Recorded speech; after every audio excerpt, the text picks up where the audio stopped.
Good morning students.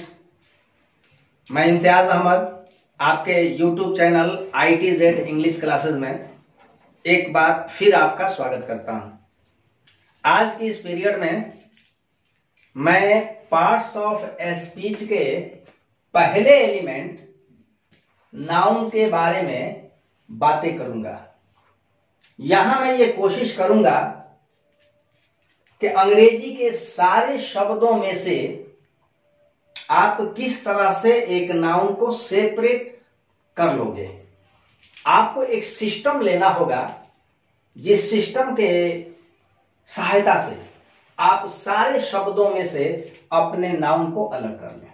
ठीक है, तो आइए पढ़ते हैं नाउन। सबसे पहले मैं नाउन को डिफाइन करने की कोशिश कर रहा हूं। तो एक्चुअल में नाउन क्या है, नाउन किसे कहते हैं, तो आप इसको समझने के लिए ओनली 2 वर्ड्स ले लीजिए। नाउन को कहना होगा एनी नेम। बस हो गया। एनी नेम का मतलब कोई भी नाम। एनी नेम का मतलब कोई भी नाम, यानी कि किसी भी नाम को नाउन कहते हैं। किसी भी नाम को नाउन कहते हैं। ठीक है, अगर मुझे या आपको ये समझ में आ जाए कि नेम जो है, नेम क्या होता है या किसको हम नेम कहते हैं, किसको हम नाम कहते हैं, तो इसका मतलब है कि हम नाउन भी समझ जाएंगे। एनी नेम, किसी भी नाम को नाउन कहते हैं। ठीक है, इसका मतलब कि पहले आप नेम समझो। नेम किसको कहेंगे हम? नेम का मतलब होगा every creation of God. Every creation of God, ईश्वर की हर एक रचना, अल्लाह की हर एक तख्लीक, एवरी क्रिएशन ऑफ गॉड क्या है भाई? तो नाउन है। मैं आपको समझाऊं कि इस दुनिया में नाउन के अलावा कुछ है ही नहीं। यानी कि ईश्वर ने, नेचर ने, गॉड ने दुनिया के अंदर जितनी सारी चीजें बनाई हैं, जितनी सारी चीजें, वो सब की सब क्या है? नेम है। और नेम ही तो नाउन होता है। ओके, और भी ये कह सकते हो आप, नेम का मतलब that can be seen or felt। that can be seen or felt, यानी कि एक ऐसा जिसको देखा जा सके, कैन बी फेल्ट, जिसको महसूस किया जा सके, जिसको एहसास किया जा सके। यानी कि एक ऐसी वस्तु, एक ऐसी क्रिएशन जिसको हम देख सकते हो, जिसका हम एहसास करते हो, वो क्या होता है? तो नेम होता है। ठीक है, एक तीसरा आइडिया लीजिए। तीसरा आइडिया में हम कहेंगे कि दैट हैज एन इमेज। आकृति, जिसका एक इमेज हो, जिसकी एक आकृति हो, वह नाम होता है। ध्यान दीजिए, नेम का मतलब नाउन या नाउन का मतलब नेम। और नेम के लिए मैंने कहा कि एवरी क्रिएशन ऑफ गॉड, ईश्वर की हर एक रचना। ठीक है, वह वस्तु जिसको देखा जा सकता हो, फेल्ट महसूस किया जा सकता हो, या एक ऐसी वस्तु है ना जिसका एक इमेज हो। ध्यान दीजिए, can be seen, can be felt, every creation of God, ये तीनों की तीनों चीजों क्या है? नेम है। और नेम ही तो नाउन होता है कि नहीं? अब आपके सामने अगर कोई वर्ड हो जिसे आपको बतलाना है कि ये नाउन है या नहीं है, तो आप क्या करोगे? सबसे पहले आप देखो कि वो वस्तु जो है क्रिएशन ऑफ गॉड है कि नहीं है। तो अब बताइए कि इस दुनिया में कोई ऐसी भी वस्तु है जिसको ईश्वर ने ना बनाई हो? पॉसिबल नहीं है ना? हर एक वस्तु, चाहे वह विजिबल हो चाहे इनविजिबल हो, हर एक वस्तु किसकी रचना है? क्रिएशन ऑफ गॉड है। अगर हर वस्तु ईश्वर की रचना है तो इसका मतलब कि हर एक वस्तु क्या है? नेम है, और नेम है तो फिर नाउन है। अगली बात मैं कह रहा हूं कि डेट कैन बी सीन, जिसको देखा जा सकता हो और फेल्ट या महसूस किया जा सकता हो। A date has an image, जिसका एक इमेज हो, एक फिगर हो, आकृति हो, एक स्वरूप हो, वह क्या है? नेम है, और नेम है तो फिर क्या है? नाउन है। मैं समझ रहा हूं कि इतनी बातें समझाने के बाद आप बहुत सारे शब्दों में से अपने नाउन को सेपरेट आसानी के साथ कर सकते हो। ठीक है, अब मैं एग्जाम्पल लेकर के इन तीनों चीजों को परखना चाहूंगा। एग्जाम्पल देखिए आप। एग्जाम्पल में 2-4-10 वर्ड मैं ले लेता हूं। पहला वर्ड है रवि। ठीक है, रवि एक व्यक्ति हुआ। इसके बाद मैं एक वर्ड लेता हूं टीचर। इसके बाद ट्री, रिवर। ठीक है, इसके बाद विलेज, गांव, टाउन।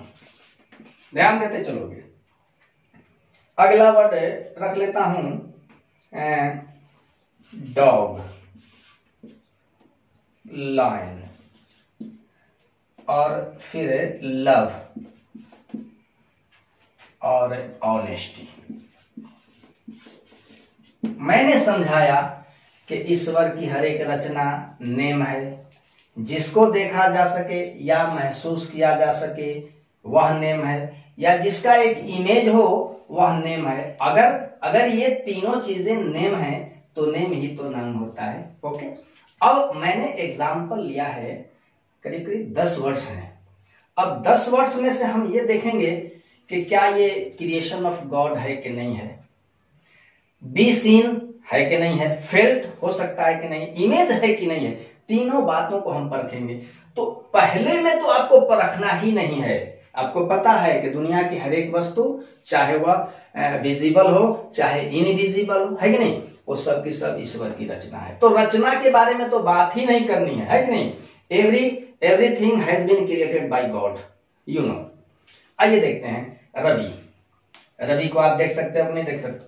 ये 10 वर्ड्स सबके सब नाउन हैं और सबकी रचना ईश्वर ने की है। तो इस पर तो हमको बात ही नहीं करना है, बात दो ही पर करना है।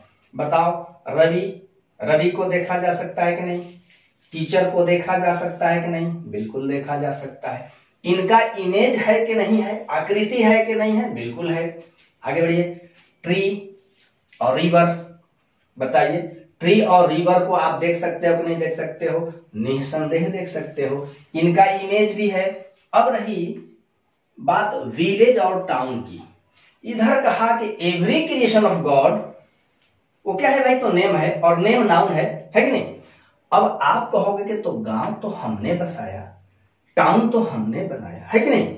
अब मैं एग्जांपल लेता हूं ये बतलाने के लिए कि ठीक है, विलेज को आपने बनाया, टाउन को भी आपने बनाया, लेकिन real creator of village, real creator of town कौन है? मैं दिखा रहा हूं, देखो आप। चेयर, ठीक है, ये आपकी एक नाउन है। अब चेयर आपने कैसे बनाया? आपने पेड़ को काटा, और पेड़ को काटने के बाद आपने लकड़ी बनाई, और लकड़ी की सहायता से आपने एक स्ट्रक्चर बनाया, बैठने वाले स्ट्रक्चर के जैसा, और जिसका नाम क्या रख दिया? चेयर। मैं कहना चाहता हूं कि आप ईश्वर के बनाए हुए उस वृक्ष को मत काटो, लकड़ी मत बनाओ, लकड़ी का सहारा मत लो, खुद ही एक ऐसी एलिमेंट बनाओ, एक ऐसी वस्तु बनाओ जिसकी सहायता से आप एक चेयर बना लो। करके दिखाओ मुझे, करके दिखाओ मुझे। नहीं कर पाओगे, इट इज नॉट पॉसिबल। इसका मतलब हुआ कि आपने चेयर तो बनाया, तो चेयर तो रियल में वुड था, और वुड के पहले ट्री था, तो ट्री बदल करके वुड बना, वुड बदल करके चेयर बना। तो आपने एक वस्तु को एक नए शेप में ढाला, जिसका नाम क्या रखा, चेयर। अब बताओ कि चेयर के प्रत्यक्ष में तो निर्माता तुम ही हो, बनाने वाले तो तुम ही हो, लेकिन बताओ अगर लकड़ी नहीं होती तो बना लेते, नहीं बना पाते, है कि नहीं। तो इसका मतलब मैंने ये साबित करने की कोशिश की कि चेयर आपने ही बनाया, लेकिन ईश्वर की बनाई हुई रचना की सहायता लेकर के बनाया, है कि नहीं। इसका मतलब कि क्रिएशन ऑफ गॉड है, आप मीडिएटर हो, बनाने वाले हो, तो नाउन हो गया। चलिए, ऐसे ही जैसे कि इधर चेयर बना है, वैसे ही आपने विलेज बनाया ईश्वर की बनाई हुई वस्तुओं का प्रयोग करके, ठीक है। अगला एलिमेंट देखो, डॉग, लायन, इनको देखा जा सकता है, महसूस किया जा सकता है, इमेज है, ईश्वर की रचना है। अब रही बात लव और ऑनेस्टी। देखिए, इंसान के अंदर ईश्वर ने कुछ मेरिट और डिमेरिट भी बना के रखे हैं। अब ये हमारे अंदर की एक क्वालिटी है। लव क्या है, एक फीलिंग है, एक इमोशन है। ऑनेस्टी क्या है, एक मोरल थिंग है, नैतिक क्वालिटी है, मोरल, है ना। तो इसका मतलब कि लव हो तो फीलिंग वाली है, ऑनेस्टी एक क्वालिटी है, मोरल क्वालिटी। तो जो भी है ये हमारे पर्सनालिटी के अंदर, हमारी व्यक्तित्व के अंदर ये दोनों चीजें छुपी हुई हैं। जैसे भी हो बोलो, इनको तो देखा नहीं जा सकता है, लेकिन अगर हम कहें कि लव, तो एक ना एक फिगर तो मन के अंदर आ ही रहा है। अगर ऑनेस्टी कहें तो भी इमेज उभर रहा है। इसका मतलब हुआ कि ये क्या है, नाउन है। इतना समझाने के बाद मैं समझ रहा हूं कि आप अच्छी तरह से शब्दों के समूह में से नाउन को पिक आउट कर सकते हो। देख लो, ये जितने सारे वर्ड्स हैं, है ना, इनसे जिस वस्तु या व्यक्ति का पता चल रहा है, उसमें ये तीनों फीचर्स हैं, है कि नहीं। सबके सब क्रिएशन ऑफ गॉड हैं। कुछ को इसमें से देखा जा सकता है, महसूस किया जा सकता है कि नहीं। जैसे इनको हम महसूस करते हैं, बाकी को हम देख लेंगे। अच्छा, इनका भी एक करीब करीब इमेज बनता है, इनका तो भाई स्पष्ट इमेज बनता है। यानी कि साबित मैंने किया कि ये सब क्या है, नाउन्स है। सबके सब क्या है, नाउन है। और नाउन आपके दो तरह के हो जाएंगे। इसका नाउन का क्लासिफिकेशन नहीं, नाउन की क्वालिटी थोड़ी सी बता रहा हूं कि कुछ नाउन विजिबल होंगे और कुछ इनविजिबल होंगे। कुछ अदृश्य होंगे और कुछ देखने के योग्य होंगे। कुछ को देखा जा सकता है, कुछ को नहीं देखा जा सकता है।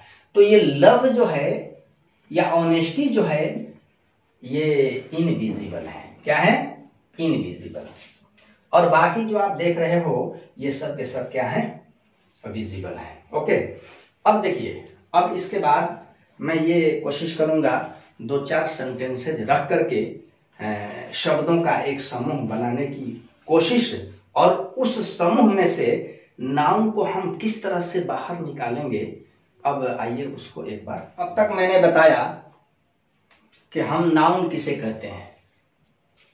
इस क्रम में मैंने ये साबित करने की कोशिश की कि ईश्वर की बनाई हुई हर एक रचना नाउन होती है, ठीक है।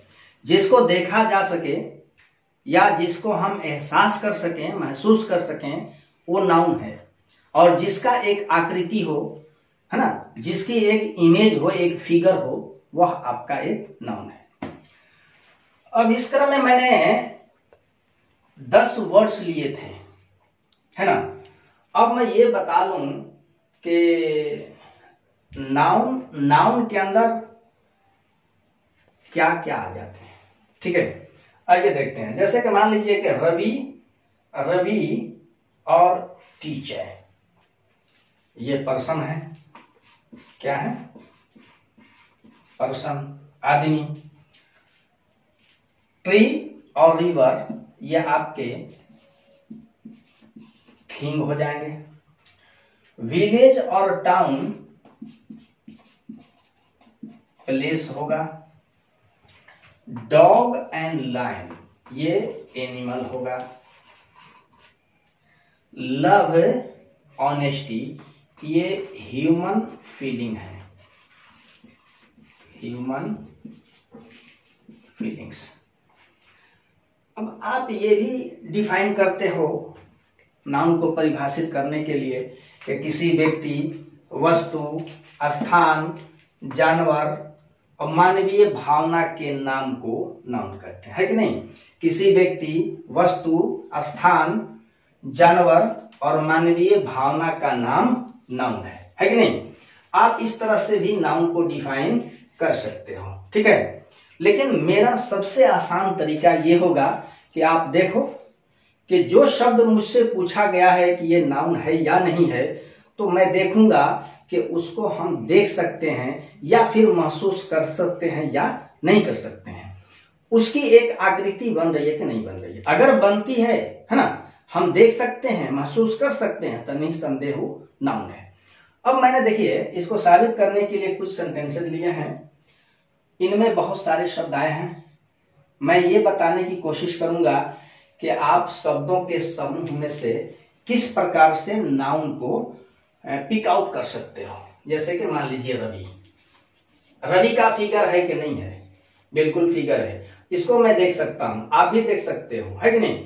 इसका एक इमेज है, यानी कि ये क्या है, नाउन है।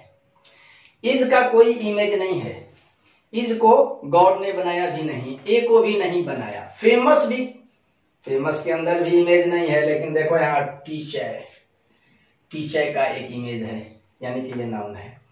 इसके बाद इधर विलेज जो है, इसका भी इमेज है, इसको हम देख सकते हैं, ये एक नाउन है। अच्छा, ये नाउन है, इसको भी आप शो करते चलिए। आगे बढ़िए, आर्टरी, इसका एक इमेज बनता है, ये नाउन है। बिसाइड, बगल में, इसका इमेज नहीं बनता है। रिवर का इमेज बनता है, ये क्या है, नाउन है। इंडिया का इमेज बनता है, जगह है, एक आकृति है इसकी, तो यानी कि ये नाउन है। इज, ए, इन दोनों का इमेज नहीं है। कंट्री, इसका एक इमेज है, एक जगह है, यानी कि ये क्या है, नाउन है। ऑफ विलेजेस, विलेज आकृति है इसकी, इसको हम देख सकते हैं, नाउन है। टाउन्स, नाउन है, इसका इमेज है, आकृति है। आगे बढ़िए, डॉग, इसका एक इमेज है, डॉग को आप देख सकते हो, है कि नहीं। जिसका इमेज होता है वो क्या होता है, नाउन है। एंड का कोई इमेज नहीं है, कोई आकृति नहीं है। द की कोई आकृति नहीं, द को हम लिखने के बाद देख सकते हैं, उसका कोई फिगर नहीं है। लायन को हम देख सकते हैं, इसका इमेज है, ये नाउन है। एनिमल्स, इसका इमेज है, ये नाउन है। ऐसे ही देखो, लव एक ह्यूमन फीलिंग है, अनुभूति है ना, तो ये नाउन है। ऑनेस्टी ह्यूमन फीलिंग है। ऑनेस्टी कहने से मन के अंदर एक इमेज बनता है ईमानदारी का, यानी कि ये भी क्या है, नाउन है। प्रेसियस, बहुमूल्य, मूल्यवान, मूल्यवान बताओ उसका कैसा इमेज है, उसका कोई स्क्रैच बन रहा है, नहीं बन रहा है, यानी कि ये वर्ड आपका नाउन नहीं है। लेकिन थिंग्स आपका नाउन है कि नहीं। तो इस तरह से आप आसानी के साथ शब्दों की झुरमुट में से नाउन को आसानी से निकाल सकते हो, ठीक है। अब इसके बाद मैं अगली पीरियड में पार्ट्स ऑफ स्पीच के दूसरे एलिमेंट प्रोनाउन के बारे में विस्तार से बताऊंगा, ओके।